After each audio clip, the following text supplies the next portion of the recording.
It's your boy Ethan. Hope you're having a great day. Welcome back to another video on the channel. Today we are playing some 1-2 at Twin River Casino in Rhode Island. Run into a ton of pocket pairs, so should be a fun one to go into, so let's get it started. The first hand we'll go over today, I am in the cutoff, and I look down at pocket queens. So there are two limps to me. My direct right ends up betting $15. Pocket queens in position, I raise it up to 35. Then folds all the way back to him, and he ends up shoving with about 125 total. Didn't seem like, seemed like a pretty standard call here at this spot. So obviously I make the call. He shows ace king, and well, the board runs king jack 8 on the flop. So right then and there we are basically dead. The river and the turn on the river is a 4 and a 10, so that doesn't help us out. So very first hand here, we lose a flip, and not too bad. Not the best start, but it is what it is. Next hand, we are on the button with pocket fours. The low jack, who's the villain in this position, he's a fairly good player, I think. He can get out of line once in a while, but I think for the most part, he is a pretty good player. I put him on as a pretty good player, so he opens up to $13. The hijack calls, I call, and the blinds call as well. So Sneaky went to 5 ways to the flop, and the flop is alright, decent at best. It's ace 6-4, and definitely a dream flop for us with the ace on the board as well. So the low jack, he continues for $30. I just make the smooth call here. I'm hoping to get other callers behind, but everyone else folds. So now we are heads up to the turn of an 8. He checks to me with 2 hearts on the board. Now I think I can check back, keeping his bluffs in range. I think a lot of the time he could just have ace-x or just something like a king-queen, and I won't get too much value off of hands like that. But I ended up checking it back. Unlikely that he would have 2 hearts in his hand or is going for the flush. So trying to keep his bluffs in range and evaluate on the river here. So river is 2 of spades, so absolute brick more or less. It shouldn't hit his range at all. And he once again checks it back to me. Seems like he's giving up on the hand, but with a set here, I need to bet for value, something that he could possibly call or something like that. So I ended up going to a bet of 75. At the time, it seemed like a decent sizing, definitely value in the middle, but at the same time also a little bit large enough where he could think I'm trying to steal the pot. So he tanks for a fairly long time, but ends up making the call, and I get paid off there. So very nice there. Maybe he had a weak kicker with the ace or something like that. I don't know what he possibly could have called down with, but he didn't think I had the ace, which he was kind of right in that regards. Next hand here, we have ace king of spades on the big blind. Very nice hand. So we have 6 limpers to me. I need to isolate 100% of the time here, so I make it $20. The middle position and the cutoff make the call. And the flop comes ace 10-9 with 2 clubs on the board. So flopping top pair, top kicker, but there's a very draw heavy board, so I decided to bet $35, and they both end up making the call. So very weird situation when they both end up making the call. I think at least one of them could have an ace and the other one could be on a draw or something like that. I put someone on queen jack or something. But the turn is a 4 of spades, so absolute blank, very ideal card for me. So action's up to me, I'm first to act, and I think it's in a fairly weird spot where I want to bet again, but it would seem a little too strong, and also just trying to narrow out what they could be holding. So I ended up making a bet of $80. At the time, I thought that someone could be on draw and someone else could easily have 2 pair in this spot.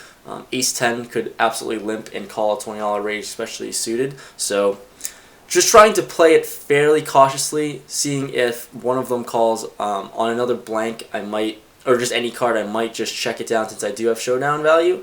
So I bet $80, and they both end up folding. Ends up, one of them had ace queen. The middle position player had ace queen, and the cutoff had queen jack. So that was a very interesting fold by ace queen there. I wish I could have gotten more value from that, but I guess that $80 bet on the turn seemed very strong for some reason. Just wanted to get at least one of them to fold. Didn't want both of them to fold. So it is what it is. will take it down there. One thing I did want to add to that hand, I was wondering if I could actually check call in this situation on the turn, especially when out of position first to act. I think sometimes with top air, top kick in that, on a draw heavy board, I could check call, maybe have someone else take a stab at it. I did think I was a little too strong leading out on that turn card, but let me know in the comments below what you guys thought, and if check calling in that spot is at all possible. See if I can get some value, but I do give out a free card if it does check through. The next interesting hand we have here, we have pocket aces in the small blind, so very ideal holding here. Out of position though, so not great, but there are two limps to the cutoff, who is the villain in this spot. He is a tight, older gentleman who doesn't really raise pre-flop much, so once he raises the 7, it's a fairly narrow-ish range of high cards that he could have. The button then makes the call, and action onto me, I decide to raise it to 25. Got a 3-bet in that spot all the time here, especially out of position. The limpers fold, and the cutoff and button call as well. So we are 3 ways to the flop of Jack, Jack, 9 with 2 diamonds. Not really the best board at all I was looking for. Horrible board for my for pocket aces here. I do have the ace of diamonds that does block, I guess, the nut flush draw. But essentially, I decided to lead out for $35, make a standard C bet here, and the cutoff calls, button folds. So wanted to see where I was at. I don't think I'm up against a jack. I'm sometimes up against the jack, especially when he called there. The turn is a queen. So once again, I decide to check in this spot here. This is where I think things get a little dicey in this spot, because he ends up jamming for $366. And now I have a decision to make. I think first and foremost, immediately I want to fold. Because a lot of the time he has all the jack X's in his spot, and I immediately want to fold because, well, I mean, I don't think he's bluffing. I don't think he's really ever bluffing in this spot, and I don't really beat a whole lot of hands besides kings and king-queen. I block ace-queen, so king-queen and kings are really the only hands that I beat. But then I think about it a little bit more, and it's weird because a jack doesn't play this hand this way. A jack would never shove on the turn because he's not afraid of anything at all, and especially not queen-jack. So maybe he has king-jack or jack-10, but still, even in that spot, I don't think you ever shove $360 into a fairly small size pot, like a $150 pot or something like that. So I was so just confused at what was going on. I ended up making the fold. I found the fold. I think it's a fairly easy fold long term, but still, there was some history between me and this player. He was talking a little bit of shit to me beforehand. An older gentleman talking shit to me. I don't know why, but he was. And I really wanted to call and just stick in his face, but I know the long term I should fold there all the time. The reason why I brought this up and why it's eating me alive is because he said that he had king-queen. He told me later during the session that he had king-queen in this spot and wanted to just get me off the hand. I believe him. I don't disbelieve him, you know. I think he was definitely capable of doing that. I think that it makes a lot of sense, his line to just shove on the turn there once he hit his queen to just get me out of there and just scare me off because I don't have any jack X's in my range besides pocket jacks, maybe. Even then, I don't think I 3-bet with anything else besides pocket jacks. So that was a pretty tough spot for me. I was kind of annoyed because I knew he was just trying to bully me off the hand, but I had aces, so always tough to lay that down, but it is. Let me know what you guys think of what the correct line is, especially with that kind of profile player. I think a lot of the time he should have the jack at the very least, and I'm calling, just praying he doesn't have it. So he ended up, I guess I'm assuming he ended up having that one hand that I did beat, the king-queen. So I think it was a good bet by him and just scare me off the hand, but maybe I made a mistake checking back that turn. I don't know. I have no idea. But let me know what you guys thought about the hand. That's something I don't know what to do with. The next hand we have here, I have queen-9 of clubs in early position. I make a fairly loose raise open to $15. My direct left calls and everyone else folds. So we are heads up to the flop of ace, queen, 9. Flopping bottom 2 here, a very connected and great board for us. So I decided to check, hoping maybe he just might have an ace and would bet that. So he bets pot $30. I definitely make the call here. Turn is a king. Not the best card for us, but still a playable card. So I ended up checking again. He bet $60, another pot-sized bet. I'm not really going to go anywhere in this spot, and I make the call. And the river is a 10. So very interesting card. Once again, obviously, I'm going to have to check it down with a good amount of showdown value with bottom 2 pair, more basically. And he ends up checking it back. I show, and he has ace-queen. So I lose one there. I don't know if I could have gotten away on this board. Maybe the turn if I believed he had king-queen, but still with 2 pair and facing another pot-sized bet. I think I'm just a little too strong to fold in that spot. So next spot here, we are in middle position with pocket 9s. A few limpers to me. I think that's like 2 or 3 limpers. My notes said a few. I don't know what that means, but I make it $15 and only the small blind cold calls. So I get the limpers out of the way at least, and the flop heads up becomes 7-5-4 with 2 spades. So flopping an overpair here with a spade, so I block some of the spade draws. He ends up opening and leading out for $25. I guess a little bit background information about this guy. So he's been super strong and active when he does lead out in this spot, so I know he hit the flop in one way or another. I'm putting him on something like top pair, I'm assuming. 8-7 maybe, 8-7 of spades, not 8-7 of spades, 8-7 of clubs, 8-7 suited or something. So I make the call here, and the turn comes a 10 of spades. So the draws come in. I'm not gonna put him on the spade draw. I don't think he has that profile to bet that at all. So I don't think he leads out with the spade draw. I think he has a pair. He has a made hand already. So the 10 of spades shouldn't really do much. He bets 40, and I call again. So the 10, he might have a 10 sometimes. I'm not sure. I'm still very confident he has 8-7 or ace-7. That's what I'm putting him on.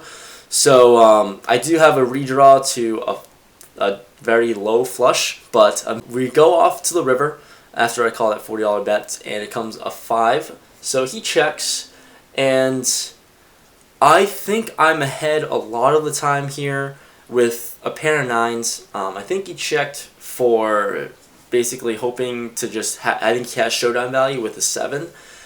So I tried to go for thin value, and I ended up betting $65. With this bet here, I think a lot of top pair on the flop pants, like a 7, could find a call, but still I wanted to get thin value because I was almost confident I had the best hand.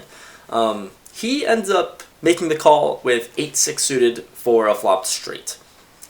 The very last hand we'll go over in this session, we have pocket 5s in late position. We have 2 limpers to the middle position player who's been super aggressive and loose. He's been playing almost every other hand and just showing down like 5-7 offsuit for bluffs and stuff and showing it down, thinking he was good. I don't know, but he raises the $15. I make the call with pocket 5s, and undergun player calls. So we are 3 ways to the flop, and the flop comes queen 8-8 with 2 spades on the board. So action checks to me, and the good thing about being in position, I can just c-bet this and hopefully take it down. So I don't think an 8 or a queen would ever check in the spot with a 2-tone board. So I bet $20, hoping to just take it down, represent like I did hit the board. But I do think I'm good a lot of the time with a pair. So under the gun folds, and the middle position makes the call. So we're heads up with a very loose and aggressive player, and the turn is what the YouTube poker community would call favorable. It's a 5. Yep, we bowed up on the turn. So perfect card for us. Nothing we can do. When he checks to me, it's essentially a total blank almost all the time. So I ended up checking it back though because I'm just way too strong and I wanted to keep his draws in. Just on the off, I thought on the off chance that if he was on the draw, I could still keep all his bluffs in, everything in, because he is that active player that will just lead with nothing on the river, and I could just get some value there. So I didn't want to scare him off. I think long term, I think I should bet this card a lot of the time because it is essentially a blank, given the action. So It checks down, and the river is a 10 of spades, so decent card for us as the spade draw comes in. He checks it to me once again, and now, I mean, at this point, like, I'm just hoping he could call a river bet, because I'm going to have to bet this river. So I bet $30, and he ends up raising to $100, and I jam for about 165 more. He makes the call. I show it down, and we are more than good. He definitely had the flush, maybe the nut flush or the king high flush or something like that. That's what I would put him on. But that was very nice, a very nice session there. I ended up playing for 6 hours. I bought in for 500, and I was out from 925. So pretty good profit there. Very nice to actually win at Twin River, because I haven't won at Twin River Casino in maybe like 6 months. Something horrendous. First winning session here, so very nice to book a win. So hopefully you guys enjoyed the video. Leave a like if you did. Definitely, I appreciate the support, and I will definitely keep cranking out more videos if you guys like the video. Comment below what you guys thought about my hands, and let me know what you guys want to see more in the future. So see you guys later. Thanks for watching. Peace out.